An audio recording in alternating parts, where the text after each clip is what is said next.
વિધવા માનું બહુ ધ્યાન રાખજો. વિધવા માને ખૂબ પ્યાર કરજો. કોને કહેશે, કોની પાસે એની વાત કરશે?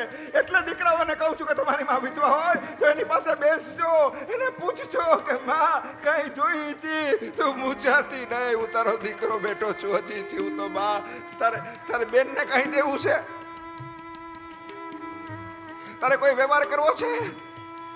માં તારે કઈ યાત્રાએ જવું છે? બોલમાં શું જોઈ છે? ખૂબ પ્યાર કરજો વિધવા માને, ખૂબ પ્યાર કરજો.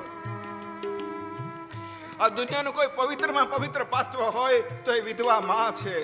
તમને ભગવાન કાલ સવારે બંગલો આપે અને બંગલામાં વાસ્તુ કરવું હોય અને બાજોટ મૂકી દો અને એની ઉપર ગણપતિની મૂર્તિ પૂજા માટે ન મળે તો તમારી વિધવા માને પાટલા ઉપર બેહાડી એનું પૂજન કરી લેજો. વિધવા માં ગણપતિ કરતા પણ વધારે પવિત્ર છે, એટલું યાદ રાખજો સાહેબ.